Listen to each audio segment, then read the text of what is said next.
sih? Seperti ada yang lempar sesuatu. Astagfirullahaladzim.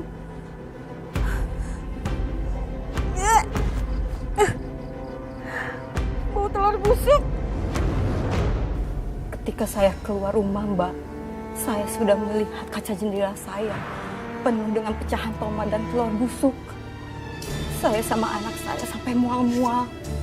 Astaga, Ibu. Dan saya menemukan sebuah kotak, Mbak. Sebuah kotak? Iya. Apa isinya, Ibu? Itu kotak apaan? Ibu juga nggak tahu. Aku buka, Ibu.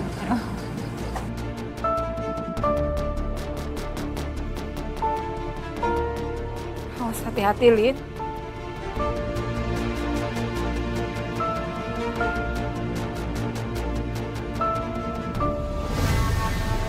Ternyata isinya nasi sama belatung, Mbak. Astagfirullah, nasi sama belatung. Iya, Mbak. Kok sampai segitu terornya, Ibu? Saya juga tidak tahu, Mbak. Tapi apakah pada saat itu Ibu yakin atau Ibu tahu siapa pelaku teror itu? Saya yakin kalau yang melakukan ini Angga dan mamahnya. Karena saya telah memutuskan perjodohan Angga dan Lina, Mbak. Iya, Bu. Dugaan Ibu sangat masuk akal. Lalu, Bu, apa yang terjadi setelah teror itu? Bukan hanya rumah aja, tetapi Lina diteror dan terus diganggu, Mbak.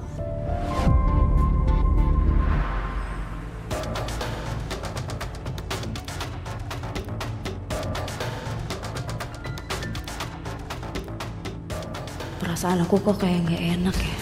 Kayak ada yang ngikutin. Pak, agak ngebut ya. Saya takut kesiangan. Ya, Pak.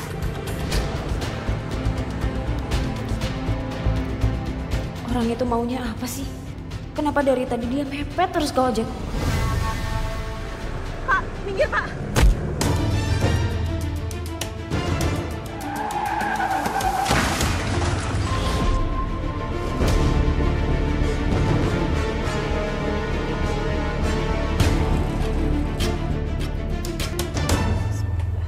Sakit nggak, Lin? Enggak kok, Bu. Cuma perih aja sedikit.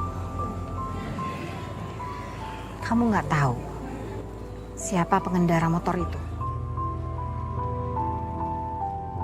Nggak tahu, Bu.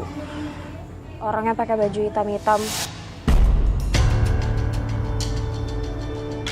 Mukanya juga ketutup. Jadi aku nggak ngeliat. Ibu curiga. Jangan-jangan ini Angga.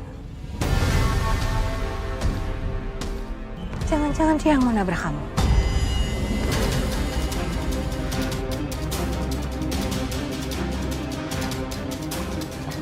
Ibu mau kemana? Ibu mau ke rumahnya Angga. Ibu nggak akan ngebiarin dia nabrak kamu. Jangan, Bu. Aku takut kalau ibu kesana bahkan terjadi sesuatu sama ibu. Aku khawatir, Bu. Kamu nggak usah khawatir. Nggak akan terjadi apa-apa sama ibu. Ibu ingin menghentikan semua teror ini. Jangan, Bu. Kita nggak punya bukti kalau selama ini kita diteror tuh ulah mereka. Aku khawatir kalau ibu kesana, mereka yang ada malah memfitnah ibu karena kita nggak punya bukti yang jelas. Ibu paham maksud kamu. Walaupun kita nggak punya bukti yang jelas, tapi ibu yakin ini semua ulahnya Angga. Iya, Bu. Tapi Lina mohon ibu sabar dulu ya. Kita kumpulin dulu bukti-buktinya. Baru kita kesana. Aku khawatir kalau nanti malah jadi ibu dituntut gara-gara kita nggak punya bukti yang jelas. Ibu nggak takut dituntut. Ibu malah lebih takut kalau kamu sampai kenapa-napa. Aku bisa jaga diri aku baik-baik kok, Bu. Jadi aku mohon ya, Bu. Ibu jangan ke rumah Mas Angga dulu ya. Ya udah. Tapi ibu minta dalam beberapa hari ini kamu lebih baik nggak usah kerja. Iya, Bu. Nanti aku biar minta cuti ke HRD ya. Sekali lagi maafin ibu ya. Kamu jadi celaka karena ibu. Udah, ibu nggak usah minta maaf. Ini semua bukan salah ibu kok.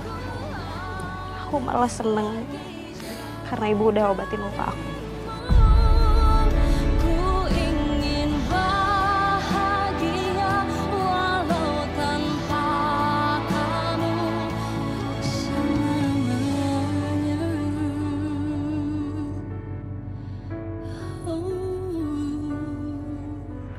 Karena saya tidak mau terjadi sesuatu sama anak saya, Mbak. Saya memutuskan untuk pergi ke Bandung, tinggal bersama ibu saya. Iya, Bu. Lalu bagaimana kondisi ibu dan anak ibu setelah mengungsi ke Bandung, Bu? Apakah bisa kembali tenang seperti semula? Sayangnya enggak, Mbak. Awalnya juga saya berpikiran sama seperti Mbak. Hidup saya dan anak saya bakal tenang. Loh, memangnya apa yang terjadi, Bu? Ada kejadian apa setelah ibu dan anak ibu pindah ke Bandung? Ternyata saya masih diteror dan anak saya masih diganggu, Mbak.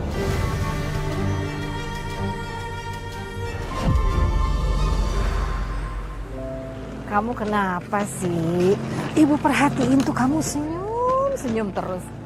Kamu seneng ya tinggal di Bandung? Iya, Bu. Aku tuh kangen deh sama suasana Bandung. Udah lama juga kan kita nggak kesini. Akhirnya sekarang kita bisa tinggal di sini. Ya, tapi kita tinggal di sini itu untuk sementara aja.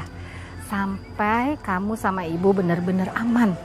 Dan kamu juga benar-benar aman dari ancaman yang bisa membahayakan kamu. Iya, Bu. Lina ngerti.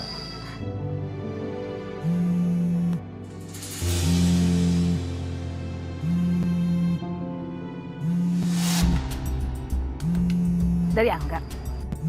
Langsung matiin.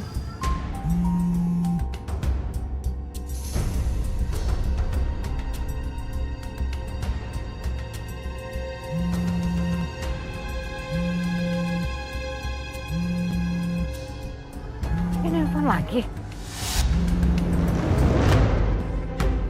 Angga, denger ya. Kamu harus lupakan Lina. Lina itu udah bukan pacar kamu lagi.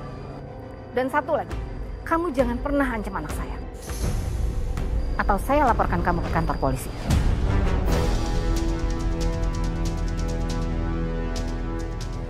Lina, handphone kamu lebih baik dimatiin aja. Supaya Angga nggak bisa telepon kamu lagi. Dan mulai besok, kamu harus ganti nomor. Iya, Bu. Yaudah, ayo kita cepat ke rumah nenek. Yuk.